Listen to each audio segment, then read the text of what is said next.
ಪಿಂಚಣಿ ಹಾಗೂ ವಿಧವಾ ವೇತನ ಸಿಗದೆ ಫಲಾನುಭವಿಗಳು ಪರದಾಡ್ತಾ ಇರುವಂತಹ ಘಟನೆ ಕಳೆದ 2 ತಿಂಗಳಿಂದ ಕೂಡ ಆಗ್ತಾ ಇದೆ. ಸರ್ಕಾರದ ಬಳಿ ಈ ಅಶಕ್ತ ವರ್ಗ ಕೇಳ್ಕೊಳ್ತಾ ಇದೆ, ನಮಗೆ ಸೇರ್ಬೇಕಾಗಿರುವಂತಹ ದುಡ್ಡನ್ನು ದಯವಿಟ್ಟು ತಲುಪಿಸಿ ಅಂತ. 2 ತಿಂಗಳಿಂದ ಪಿಂಚಣಿದಾರರಿಗೆ ಹಣ ಬರ್ತಾ ಇಲ್ಲ. ನಿತ್ಯ ಬ್ಯಾಂಕ್ಗಳಿಗೆ ಅಲೆದು ಹೈರಾಣಾಗಿ ಹೋಗಿದ್ದಾರೆ. ಗ್ಯಾರಂಟಿ ಯೋಜನೆಗಾಗಿ ಪಿಂಚಣಿಗೆ ಕತ್ತರಿ ಬಿದ್ದಿದೆ ಅಂತ ಆರೋಪಿಸ್ತಾ ಇದ್ದಾರೆ ಜನ. ಪಿಂಚಣಿ ಹಣ ಕೊಡುವಂತೆ ಫಲಾನುಭವಿಗಳು ಆಗ್ರಹಿಸ್ತಾ ಇದ್ದಾರೆ. ಕೇವಲ 1-2 ಜಿಲ್ಲೆಯಲ್ಲಿ ಈ ಕತೆ ಅಲ್ಲ, ಆಲ್ಮೋಸ್ಟ್ ಬಹುತೇಕ ರಾಜ್ಯದ ಎಲ್ಲಾ ಜಿಲ್ಲೆಯ ಫಲಾನುಭವಿಗಳು ಕೂಡ ಇದೇ ಆಗ್ರಹವನ್ನು ಮಾಡ್ತಾ ಇದ್ದಾರೆ. ಅದರಲ್ಲೂ ಈ ಆಗ್ರಹದ ದೊಡ್ಡ ಧ್ವನಿ ಕೇಳಿ ಬರ್ತಾ ಇರೋದು ಕಾರವಾರ, ರಾಯಚೂರು, ಯಾದಗಿರಿ ಭಾಗದಲ್ಲಿ. ಇಲ್ಲೆಲ್ಲ ಕೂಡ ಪಾಪ ಪಿಂಚಣಿದಾರರು ನಮ್ಮ ವೃದ್ಧಾಪ್ಯ ಬಂದಿಲ್ಲ, ವಿಧವಾ ವೇತನ ಬಂದಿಲ್ಲ, ಅಂಗವಿಕಲರಿಗೆ ಕೊಡುವಂತಹ ವೇತನ ಬಂದಿಲ್ಲ ಅಂತ ಹೇಳ್ತಾ ಇದ್ದಾರೆ. ಸರ್ಕಾರದಿಂದ ಏನೋ ಅನುಕೂಲ ಮಾಡಿಕೊಟ್ಟವ್ರೆ ಪೆನ್ಷನ್ ಕೊಡೋಕೆ, ಆದರೆ ಪೆನ್ಷನ್ ಬರ್ತಾ ಇಲ್ಲ. ಬ್ಯಾಂಕ್ಗೆ ಹೋಗಿ ಕೇಳಿದ್ರೆ ಬಂದಿಲ್ಲ ಅಂತಾರೆ. 5-6 ತಿಂಗಳಿಂದ ಬಂದಿಲ್ಲ, ಸರ್ಕಾರದವರು ಕಳಿಸಿಲ್ಲ ಅಂತಾರೆ. ಎಷ್ಟು ಬರ್ತಿತ್ತು ಸರ್ ಪೆನ್ಷನ್ ನಿಮಗೆ? 1200. 5 ತಿಂಗಳಿಂದ ಬಂದಿಲ್ಲ. ನಮ್ಮ ವೈಫ್ ಹೆಸರಿಗೆ 2000 ರೂಪಾಯಿ ಕೊಡುತ್ತೆ ಅಂತ ಹೇಳಿದ್ವಲ್ಲ, ಅದು ಒಂದು ಸಾರ್ತಿನೂ ಬಂದಿಲ್ಲ. ಅಪ್ಲೈ ಮಾಡಿ ಎಲ್ಲ ಮಾಡಿದ್ದೀವಿ, ಅದೂ ಬರ್ತಾ ಇಲ್ಲ. 2000 ರೂಪಾಯಿ ಪಿಡೋ ಪೆನ್ಷನ್ ಬರ್ತಿತ್ತು, ಇನ್ನೂ ಬರ್ತಾ ಇಲ್ಲ. ಯಾವುದು ಆಯ್ತು, 4-5 ತಿಂಗಳಾಯ್ತು, ಬಂದಿಲ್ಲ. ಕೇಳಿದ್ವಿ, ಇನ್ನು ಬಂದಿಲ್ಲ ಅಂದರು. ಬಂದರೆ ಬರತ್ತಲ್ಲಮ್ಮ ಅಂದರು. ಹಂಗಾಗಿ ಏನು ಸರ್ ಹಿಂಗೆ ಮಾಡಿದ್ರೆ ಹೆಂಗೆ? ನಾವು ಅದನ್ನು 4-5 ತಿಂಗಳಾಯ್ತು. ಡಿಸೆಂಬರಿಂದ ಬರಬೇಕಾಗಿತ್ತು. ಇಲ್ಲ ಸರ್, ಯಾವಾಗಲೂ ತಿಂಗಳೇ ಬರ್ತಾ ಇತ್ತು. ಸ್ಟಾಪ್ ಮಾಡೋದು. ಎಷ್ಟಮ್ಮ ಬರ್ತಿತ್ತು ಪೆನ್ಷನ್ ನಿಮಗೆ? ಅದೇ ನಮ್ಗೆ 800 ರೂಪಾಯಿ ಬರ್ತೈತೆ ಅಷ್ಟೇ. ಗಂಡ ಸತ್ತೋತಾವಿಂದನು ಆಲೆ ಹೋದ ತಿಂಗಳಿಂದ ಬಂದಿಲ್ಲ ಸರ್. ಪೋಸ್ಟ್ ಆಫೀಸಲ್ಲೇ ಇನ್ನೂ ಬಂದಿಲ್ಲಮ್ಮ ಅಂತದ್ದು. ಏನೋ ಗಲಾಟೆ ನಡೀತಾ ಇದೆ, ಬಂದಿಲ್ಲ. ಜನವರಿ ಕಳೆದ್ಮೇಲೆ ಬರ್ರಿ ಅಂದ್ರು. ತಿಂಗಳು ಕರೆಕ್ಟಾಗಿ ಕೊಟ್ಟಿದ್ರು? ಕರೆಕ್ಟಾಗಿ ಕೊಡ್ತಾ ಇದ್ರು. 8 ತಿಂಗಳಾಯ್ತು, ಅದನ್ನ ಬರವಲ್ದು. ನನ್ನ ಮನೇನ ಬಿದ್ದೋಗ್ಯದ, ನನಗೆ ರಾಸನ್ನ ಬಂದಾಗ್ಯದ್ರಿ. ನನಗೆ ಯಾರು ಹಾಕೋರಿಲ್ಲ. ಒಂದು ಮಗಳು ಆಳ ಆಕೆ ಇಟ್ಟು ತಂದು ಕೊಡ್ತಾಳೆ, ತಿಂತೀನಿ, ಕುಂದಿರ್ತೀನಿ. ಯಾಕಡೆ ಹೋಗ್ಲಕ್ಕೆ ಕೈಲಾಗೋದಿಲ್ಲ ರೀ. ನನಗೆ ಕಣ್ಣನ ಕಾಣಕ್ಕಿಲ್ರಿ. ನನಗೆ ಈಗ 8 ತಿಂಗಳಾಯ್ತು ರೀ, ನನಗೆ ರೊಕ್ಕನೇ ಬಂದಿಲ್ಲ. ಯಾಕೇನು ಏನು ಕೊಟ್ಟಿಲ್ಲ ರೀ. 10 ಪೈಸೆ ನನಗೆ ಕೊಟ್ಟಿಲ್ಲ. ನಾನು ಓಣ್ಯಾಗ ಮಂದಿನ ಕೇಳ್ಬೋದು. ಆವಾಗ ಮಾಡಿದ್ದೀನಿ ರೀ. ಈಗ ಏನು ಆಗ್ಯದ, ನನ್ನ ಕೈಲಿ ಆಗೋದಿಲ್ಲ ಈಗ ಮಾಡೋದು. ನನಗೆ ಆಗೋದಿಲ್ಲ. ಈಗ ಏನು ಮಾಡಬೇಕು? ಇದೇ ಪ್ರಯತ್ನ ದಿನ ಇವ್ರನ್ನ ಕರ್ಕೊಂಡು ಬರ್ತೀನಿ. ಏನು 8 ತಿಂಗಳಾಯ್ತು ರೀ ನಾನು ತಿರ್ಗ್ಲಕತ್ತಿ. ಅಕ್ಕಿ ರಾಸನ್ ನಿನ್ನ ಹೆಸರೇ ತೆಗ್ದಾರ ಅಂತಾರ್ರಿ ಕಾರಡ್ದಾಗ. ಈಗ 8 ತಿಂಗಳಾಯ್ತು ರೀ ನಾನು ತಿರ್ಗಾಡ್ಲಕತ್ತಿ. ದಿನ ಬರ್ತೀನಿ.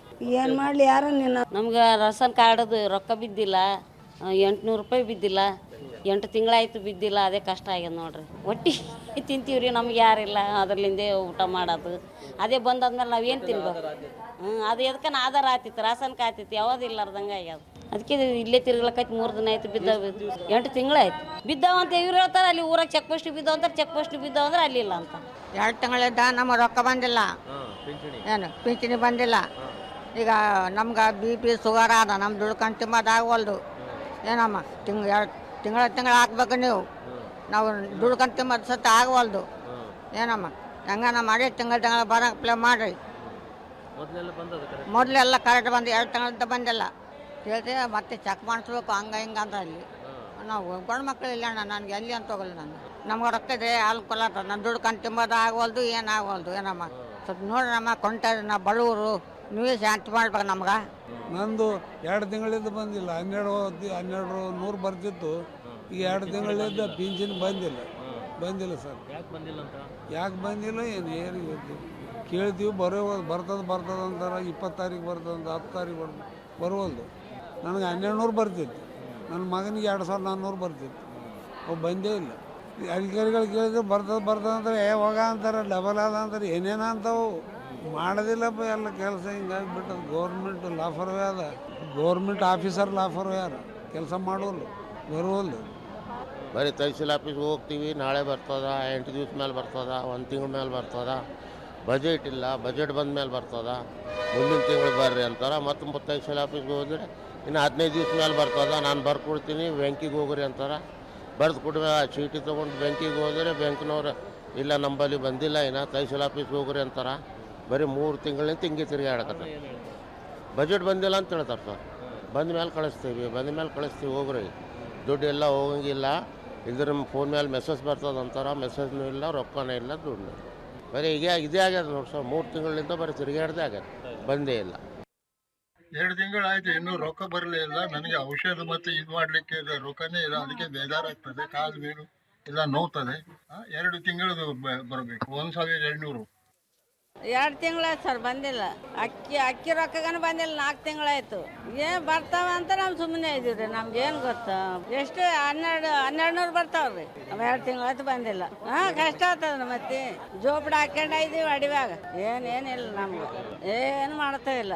ಕೇಳ್ತೀವಿ ಅವ್ರು ಏನು ಮಾಡ್ತಾರೆ. ನಂಬರು ಅವ್ರು ಹಾಕ್ಸ್ಕೊಂಡಾಗ ಹಾಕ್ರಿ ಓಟ್ ಹಾಕ್ತಾರೆ, ಹಾಕ್ಯಂತಾರೆ ಆಯ್ತು. ನಮ್ಗೆ ಯಾರು ಮಾತಾಡ್ಸೋದಿಲ್ಲ ಅನ್ನ. ಬೇಗ ಹಾಕ್ಬೇಕ್ರಿ, ಮತ್ತೆ ಹಾಕ್ವಲ್ರಲ್ಲ. 2 ತಿಂಗಳಲ್ಲಿ ಬರಲಿಲ್ಲ. माका 2 महिन्याची येऊ जाई अजून येईल ना. हा वाट पडीचा येता म्हण 2 ತಿಂಗಳು 1,200. ನನ್ನ ಮಗಗೆ 2,000 ಬರ್ತಾರೆ. 2 ತಿಂಗಳಾಯ್ತು ಬಂದಿಲ್ಲ. ಅವನ ಅಂಗಲ್ ಕಲ್ಕ ಅದಕ್ಕೆ सल्याग अंगोलकर असा तर ते काय करू हे जाऊत ना. तिथला ज्ञानशक्ती कमी असा. त्या पैसे ते आशिले औषधा बी 2 महिने झाले येईल ना आमचा. ಅಸಹಾಯಕ ವರ್ಗ ಅಂದರೆ ಅವರ ಬದುಕಿಗೆ ಸರ್ಕಾರದ ನೆರವಿಲ್ಲದೆ ಅವ್ರ ಬದುಕು ಸಾಗಿಸೋದು ಬಹಳ ಬಹಳ ದುಸ್ತರ. ಆ ವರ್ಗ ನಿಮ್ಮ ನೆರವಿನ ಹಸ್ತದ ಒಂದು ಅಪೇಕ್ಷೆಯಲ್ಲಿದೆ. ದಯವಿಟ್ಟು ಇದ್ರ ಕಡೆ ಗಮನ ಕೊಡಿ ಅಂತ ಸರ್ಕಾರಕ್ಕೆ ಹೇಳ್ಬೋದಷ್ಟೇ. ನಾವು ಬೈಯೋದು ಅಥವಾ ಸಂಬಂಧಪಟ್ಟಂಥ ಅಧಿಕಾರಿಗಳು ನಿದ್ದೆ ಮಾಡ್ತಿದ್ದಾರೆ ಅಂತ ಕೇಳೋದು ಹಳೇದಾಗೋಯ್ತು. ಅವ್ರಿಗದು ಅರ್ಥನೂ ಆಗಲ್ಲ. ಬಟ್ ಅಟ್ಲೀಸ್ಟ್ ಹೆಲ್ಪ್ ಮಾಡಿ ನಿಮ್ಮ ಕಡೆಯಿಂದ.